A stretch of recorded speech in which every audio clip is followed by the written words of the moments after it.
What's going on? It is Coach Jay Heiler here. Let's get strong. What I'm going to be showing you how to do today is going to be the reverse barbell curl. Very simplistic movement. The key to it is also simplistic, but what we're really trying to work here is we're trying to work the lower arm, and we're trying to work it very, very hard while also working the upper arm. This is one of those movements where you can get two for the price of one. All right, and how we're going to do this is we got to make sure that we're standing really rigid and tight throughout the entire body. You want to suck in your waist, you want to flex your glutes, and you want to keep your shoulders down and back throughout the entire time. Now, if you do not have your shoulders down and back, what's going to happen is you're going to drive your shoulders forward. This is called protraction, and what protraction does is it brings the blood flow to the anterior deltoid. Okay, so if you want to feel this in your shoulders, that's a really good way to do it. Okay, but if you want to feel this in your biceps, this is a really good way to do it. So while we're keeping the shoulders down and back, okay, using the fibers of the upper back and the rear delts and the rhomboids to kind of create a base of support, what we're going to do then is we are going to keep the wrist 100% in alignment all the way throughout. So ideally, you should have a neutral wrist all the way to your elbow, okay? So you don't want to have your knuckles down, and you don't want to necessarily have your knuckles up too far, all right? You want to have everything neutral. So shoulders are down and back, butt is squeezed, stomach is sucked in for intra-abdominal pressure, and then we're going to come down, not to a straightened arm, but just to a partially bent arm. So as far as you can stretch your arm without feeling the tension from your joints or without feeling your bones on top of one another. So for me, that's going to be about here versus here. And all you're going to do from here is you're going to exhale up, inhale down, exhale up, inhale down. Now, also, you don't want to drive your chin forward because that will stimulate the fibers of the trapezius. We want to keep the traps as silent as we can. So keeping the chin back, shoulders down and back. Now we have a proper base of support from the posterior chain, which means that the muscles that are up here, okay, they're basically supporting the entire movement, all right? And that's what we want. And then from the glutes being squeezed, that's supporting the rest of the lower body, okay? So the glutes are squeezed, the shoulders are down and back.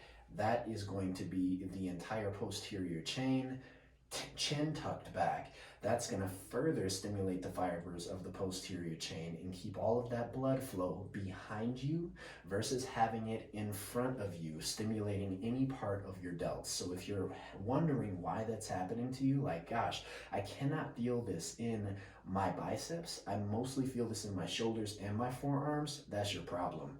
You're protracted versus retracted, and you don't have your glutes squeezed or your chin tucked back. So do those things. It's just reverse engineering your problems so you can stimulate the fibers that you want and get superior results.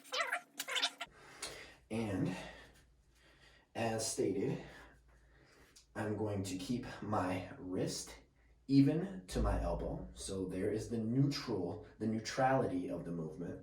And then from here, shoulders are down and back, chest is up, glutes are squeezed. And as you can see, my elbows and my wrist, they're not fully straight, right? So I'm not tapping into my joints here. They're just partially bent. And I'm gonna exhale up, inhale down. Now, I'm also gripping this bar shoulder width distance. So I'll show you that. The bar is at shoulder width. You don't want to have it any wider than this because you're going to, again, start moving a little bit of the tension into the shoulders, whether you're inside of this hand position or outside of this hand position. Also, don't let your elbows come out. Keep your elbows in, tucked very, very tightly. So here's how it looks without any talking.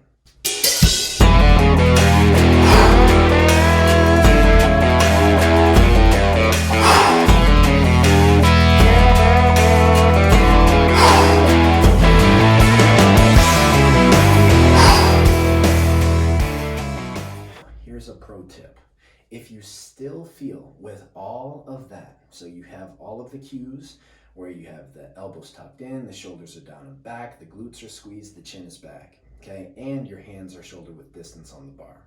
If you still feel your shoulders, what I want you to do on that bar is you're gonna wanna imply like you are externally rotating your wrist like this.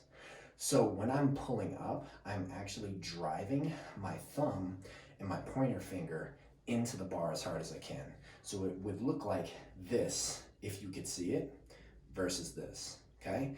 Give that a shot, because when you externally rotate like that, you're also going to use the fibers of the upper back that help with external rotation.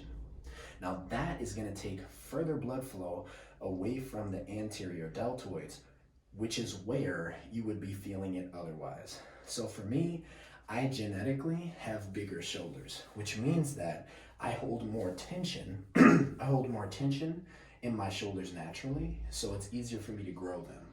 So me personally, this is how I figured this out, is I have to drive my thumbs and my pointers as hard as I possibly can against the bar while keeping everything the same as I've already stated it.